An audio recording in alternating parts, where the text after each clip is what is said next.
संक्षिप्त वट सावित्री पूजन व कथा। श्री गणेशाय नमः। श्री गुरुवे नमः। श्री सीता रामचंद्र जी की जय हो। नारायण हरि। वट सावित्री की विस्तृत कथा मेरे दूसरे YouTube में उपलब्ध है एवं पूजन की विधि स्कंद पुराण के प्रभास खंड में बहुत विस्तार से दिया गया है। उसे कराने के लिए किसी विद्वान को आमंत्रित करना उचित होगा, अतः उस विधि को मैंने यहाँ नहीं उठाया है। आज इस चैनल के माध्यम से मैं आपको पूजन की संक्षिप्त विधि एवं उसके बाद कथा को संक्षेप में सुना रहा हूँ। संक्षिप्त पूजन विधि। स्नान के बाद नदी किनारे का लगभग 2.5 पाव बालू ले लेना चाहिए। यदि बालू न हो उस नदी के किनारे या नदी का स्नान न कर रहे हों तो धान, जौ, तिल इत्यादि ले करके 2 सफ़ेद कपड़ों में लपेट लें। चाहे बालू हो चाहे ये सब सामान हो, इसको सफ़ेद कपड़ों में लपेट दें और बांस के पात्र में, माने बांस की बनी टोकरी हो, दौरी हो, जो भी हो, उसमें रख दें। इनको ब्रह्मा जी मान लें। सावित्री की सोने की प्रतिमा बनावें और न सामर्थ्य हो तो मिट्टी की प्रतिमा बनावें। सोने की प्रतिमा होगी तो पूजा के बाद वो ब्राह्मण को दे दी जाएगी, मिट्टी की होगी तो वहीं छोड़ दी जाएगी। सावित्री की प्रतिमा को भी बांस के पात्र में पधराकर लाल वस्त्र ओढ़ा दें।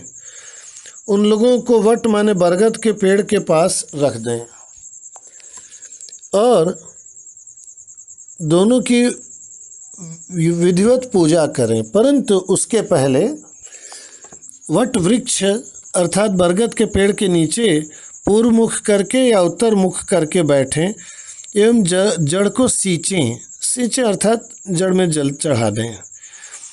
ज़्यादा सींचेंगे तो बैठने की जगह भीग जाएगी। पंचदेव तथा गौरी का पंचोपचार पूजन करें। फिर रंगीन कच्चे सूत से बड़ को 5 या 7 बार आवेष्टित करके हाथ में फल फूल द्रव्य लेकर के कथा सुने।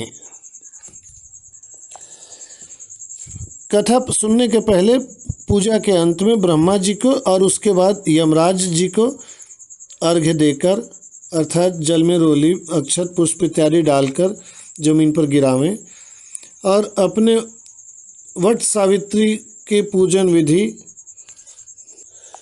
के अनुसार करने के कारण घर में मंगल व सुहाग की रक्षा का वर मांग लें। कहीं कहीं पर लिखा है कि पूजा प्रारंभ करने के पहले ही पेड़ को सूत से लपेट दें। 5 या 7 बार जो पहले कहा गया है। अब जहाँ भी पूजा कर रहे हैं वहाँ जैसा चल रहा है उसके अनुरूप उसको अपना लें। जो पंचदेवों की बात कही गई है तो पंचदेव कौन हैं, यह जानने के लिए मत्स्य पुराण को देखा जाए तो वहाँ पर लिखा है कि गणेश, सूर्य, दुर्गा, शिव और विष्णु पंचदेव हैं। ऐसे एक लोकोक्ति भी है कि पाछे रहें भवानी, सम्मुख रहें गणेश, पंचदेव मिली करें रक्षा, ब्रह्मा विष्णु महेश। और पंचोपचार पूजन क्या होता है? पंचोपचार पूजन में सबसे पहले गंध या चंदन, उसके बाद पुष्प, फिर धूप, फिर दीप, फिर नैवेद्य अर्थात प्रसाद अर्पण किया जाता है। ये पंचोपचार पूजन कहलाता है। आइए अब संक्षेप में कथा को सुनते हैं। पिछले YouTube में मैंने स्कंद पुराण के अनुसार कथा सुनाई थी। अब यहाँ पर मैं महाभारत के आधार पर सुनाने जा रहा हूँ। महाभारत के वन पर्व के अध्याय 293 में युधिष्ठिर अपनी भार्या द्रौपदी के अपार दुखों को याद करके अपने मन को संतप्त कर रहे थे कि ऐसी सती साध्वी को इतना कष्ट कैसे उठाना पड़ सकता है। तब उनके शोक को दूर करने के लिए मार्कंडेय ऋषि ने ऐसी कथा सुनाई जिसको सुनकर युधिष्ठिर को अपने पत्नी का कष्ट कम लगने लगा। देखिए किसी के भी दुख को दूर करने का यह फार्मूला आजमाना चाहिए कि उससे ज़्यादा दुखी व्यक्ति की कहानी उसे सुना दी जाए। ऐसा करने से डूबते हुए कि दिल को लगता है कि उसके नीचे कुछ धरातल तो है। मार्कंडेय ऋषि के इस कथन के से समाज की बहुत बड़ी उपकार हो गया एवं सतीत्व की स्तंभ देवी सावित्री का चरित्र एक बार पुनः दैदीप्यमान हो उठा। संक्षेप में, मद्र देश के राजा अश्वपति ने तपस्या करके सावित्री की कृपा से बेटी के रूप में सावित्री को ही प्राप्त किया था, अतः उनका नाम भी सावित्री ही रखा गया। बड़े होने पर सावित्री को उनके पिता ने मंत्री व संतरी के साथ तीर्थाटन हेतु भेज दिया एवं बोले कि बेटी, तुम्हें जो वर पसंद आवे उसे बताना, हम तुम्हारा विवाह उसी से करवा देंगे। सावित्री जब आईं तब नारद जी उनके पिताजी के साथ बैठे हुए थे एवं सावित्री ने बताया कि राजा द्युमत्सेन अंधे हो गए हैं एवं उनका राज्य छिन जाने के कारण वे वन में अपनी रानी व पुत्र सत्यवान के साथ रहते हैं। मैंने सत्यवान को पति मान लिया है। नारद जी बोले कि उसमें सभी खूबियां हैं, परंतु वह 1 वर्ष बाद मर जाएगा, अतः किसी और को चुन लो। सावित्री ने कहा कि मैंने जिसे मन में स्वीकार कर लिया, अब और किसी के विषय में तो सोच भी नहीं सकती हूँ मैं। सपने आन पुरुष जग नाही का लक्षण उनमें पूरी तरह से भरा हुआ था। याद दिला दूं कि पतिव्रता स्त्री के बारे में बताते हुए सर्वोत्तम प्रकार की स्त्रियों के लिए सती अनुसुईया ने सती सीता को इस वाक्य को सुनाया था। आइए हम भी सुने। जग पतिव्रता चारि विधि आही, वेद पुराण संत सब कहीं। उत्तम के असब समन माही, सपने हुआ न पुरुष जग नाही। मध्यम पर पति देखै कैसे, भ्राता पिता पुत्र निज जैसे। धर्म विचारि समुझि कुल रही, सो निकृष्ट त्रिय श्रुति सकाई।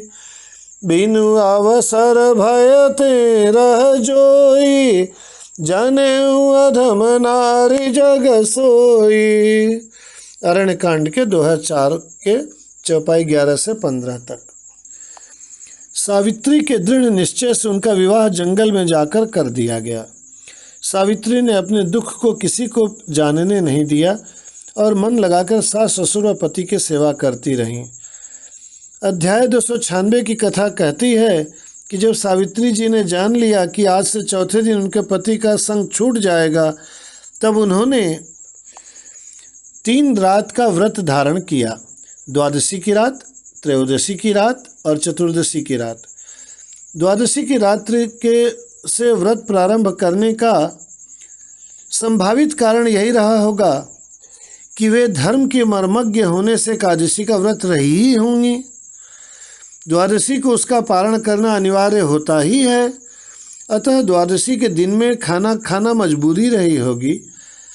उस पारण के बाद से उन्होंने अगला व्रत प्रारंभ किया होगा, अर्थात दोपहर का खाना इत्यादि खा के फिर वो व्रत प्रारंभ कर दी होंगी और उसी को रात्रि का व्रत कहा गया होगा। निराहार रहकर उस व्रत में लगातार वे खड़ी रहकर प्रार्थना करती रहीं, वो बैठी भी नहीं।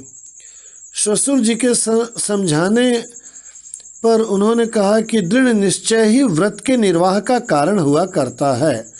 मेरा निश्चय दृढ़ है, अतः व्रत भी पूर्ण होगा।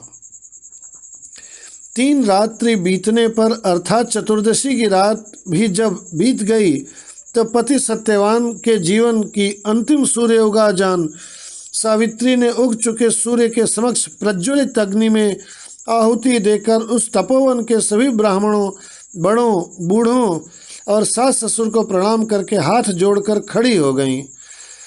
सभी के मुख से मांगलिक आशीर्वाद निकल रहे थे।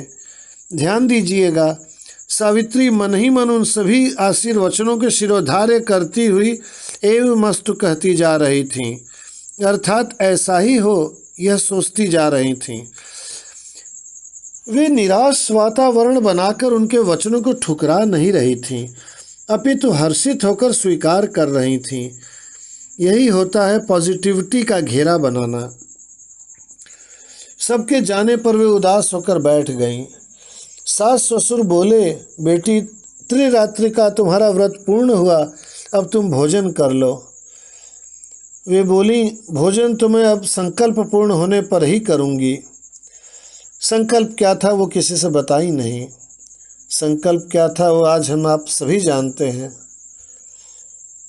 तभी सत्यवान वन की तरफ चले। आज्ञा लेकर वे भी साथ चलें। विवाह के बाद पहली बार वन में निकली सावित्री को सत्यवान वन की सुंदरता दिखाते हुए चल रहे थे। अपने डूब रहे दिल से वे सत्यवान का मन रखने के लिए प्रसन्नता पूर्वक वह सब देखती चली जा रही थीं। अध्याय 297 में है कि सत्यवान ने पहले पुष्प व फल तोड़े, फिर लकड़ी चीरने लगे। कुछ समय बाद वे बोले कि मेरे सिर में बहुत दर्द हो रहा है। झट सावित्री ने उनके सिर को अपने जांघों की तकिया बनाकर विश्राम दिया। लगभग 48 मिनट बाद यमराज ने उनके प्राण निकाल लिया।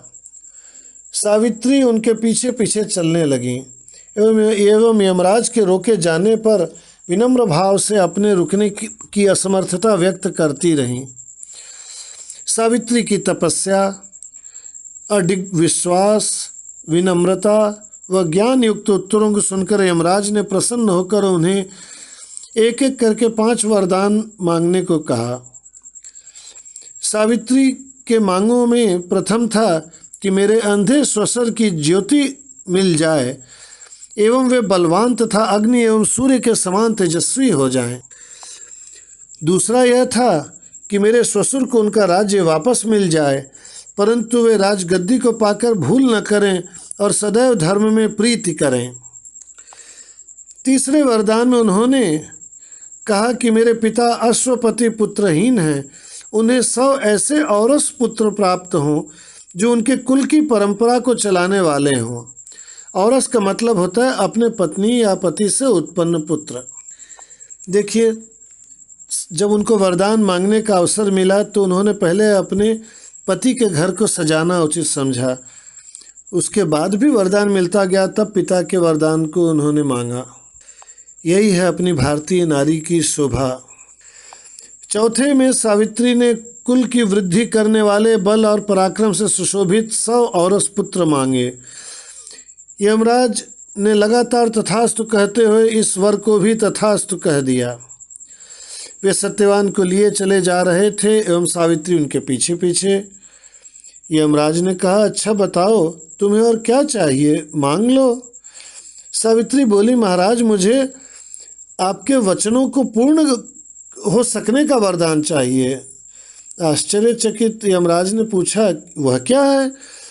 उन्होंने कहा कि आपने जो चौथा वरदान दिया है वह तो तभी पूर्ण होगा जब मेरे पति मेरे साथ होंगे ना। यमराज की समझ में बात आ गई, उन्होंने सत्यवान को छोड़ दिया। वरदानों की माला पहने वह पति के प्राणों का वरदान पाए हुए सावित्री और सत्यवान घनघोर रात्रि में अपने आश्रम पहुँचे। चिंतित सास ससुर को समझाने आए मुनियों से पूछने पर उन्होंने पूरी कहानी बताई। उन्होंने नारद जी के वचनों से लेकर के आज जो कुछ हुआ था वह सब कथा सुनाई। देखिए, अपना दुख उन्होंने कभी किसी से नहीं बोला था और जब वो दुख दूर हुआ तब जाके उन्होंने अपनी कहानी बताई। ऐसा हम लोगों को भी करना चाहिए। अब सुने ही होंगे, रही मन निज मन की व्यथा, मन ही राखो गोय, सुनिय ठिलई हैं लोग सब, बाँटी न लई हैं कोय। अध्याय 299 के 17वें श्लोक में लिखा है, जो सावित्री जी के उपाख्यान को भक्ति भाव से सुनेगा उस मनुष्य के मनोरथ सिद्ध हो जाएंगे और वो कभी दुख नहीं पाएगा। देखिए, पूजन जितना हो सके उतना कर लीजिए। मन में ग्लानि मत लाइए कि पूजन ऐसे नहीं हुआ वैसे नहीं हुआ, क्योंकि हर पूजा के अंत में क्षमा प्रार्थना किया ही जाता है कि जो गलती हुई उसको माफ़ करके पूजा का पूर्ण फल दीजिएगा। यहाँ पर इनकी कथा सुनने का विशेष महत्व है। कथा मैंने संक्षेप में सुनाई है, यदि हो सके तो आप उसको संपूर्ण रूप से सुने, अच्छा होता है। शुभमस्तु। बोलिए सावित्री जी की जय। जय जय श्री सीताराम।